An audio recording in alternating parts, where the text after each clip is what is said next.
Assalamualaikum warahmatullahi wabarakatuh. Perkenalkan, kami dari kelompok 1 yang terdiri dari Aisyah, Dita, Mutasilah, dan Sri. Di sini kita akan menjelaskan tentang praktikum penetapan parameter farmakokinetik model 1 kompartemen terbuka data urin. Yang pertama ada dasar teori. Parameter farmakokinetik dapat diukur dengan menggunakan data urin. Adapun kelebihan dan kekurangan dalam data urin yaitu: yang pertama, kelebihan data urin antara lain: A. Data urin menggambarkan secara langsung jumlah obat dalam badan.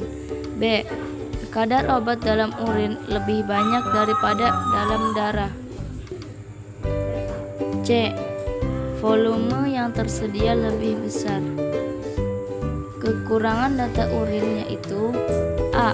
Pengosongan kandung kemih sempurna sulit diperoleh. B.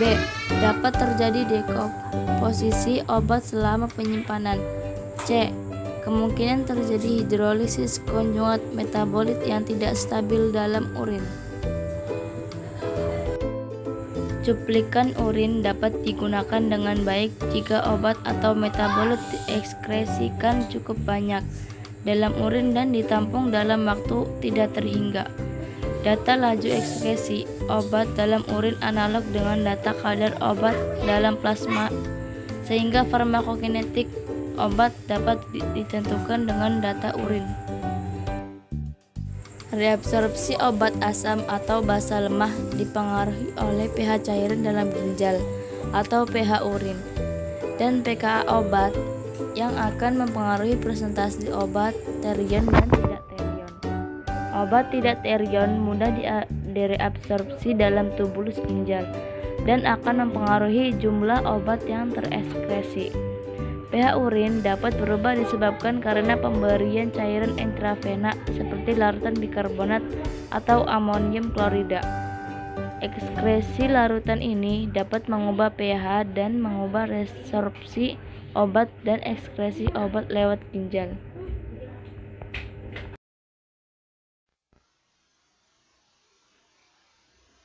Soal praktikum.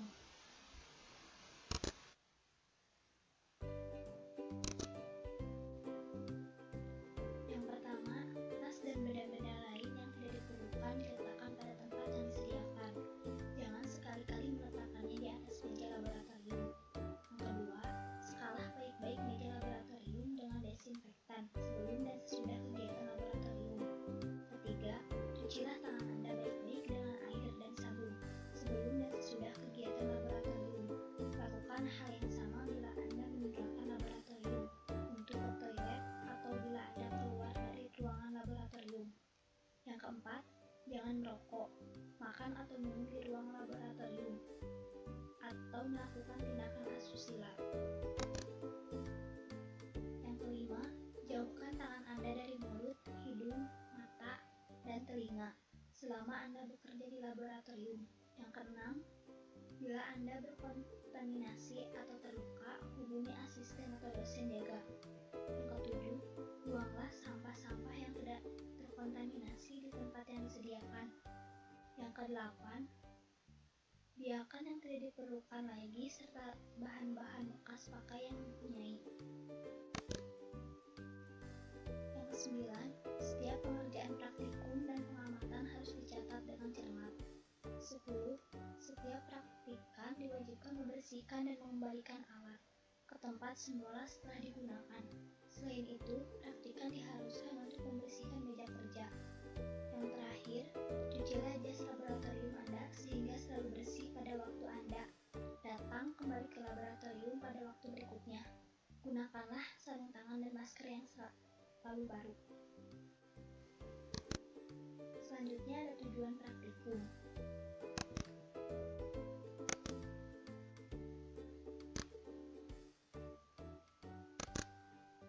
Yang pertama, mahasiswa mampu menguasai model dan rumus model satu kompartemen terbuka pada pemberian intravaskuler dan ekstravaskuler.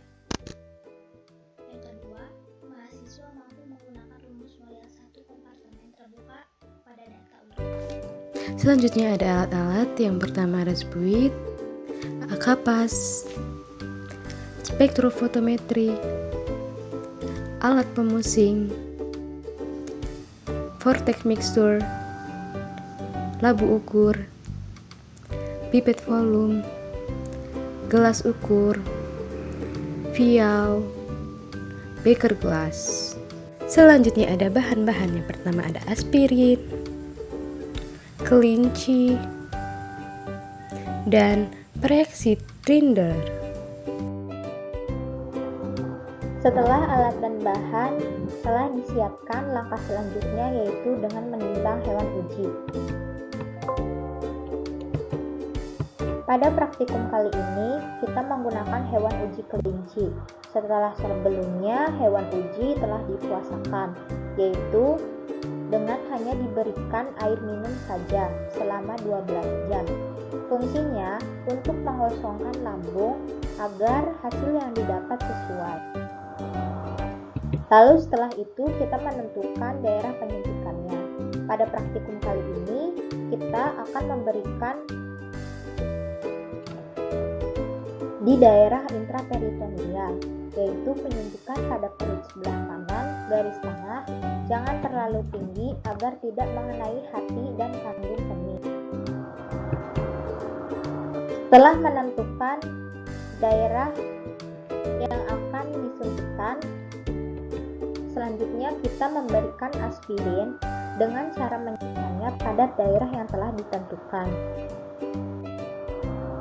Selanjutnya, masukkan hewan uji ke dalam kandang metabolik. Erlenmeyer di sini digunakan untuk menampung urin. Lalu ambil cuplikan urin sebanyak 1 ml dan tambahkan larutan binder.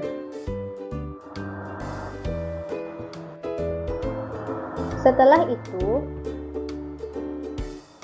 homogenkan menggunakan vortex hingga didapat seperti ini. Lalu setelahnya kita sentrifuge selama 5 menit hingga dapat dihasilkan seperti ini. Terdapat 2 bagian. Nah, kita ambil filtratnya untuk diukur absorbansinya.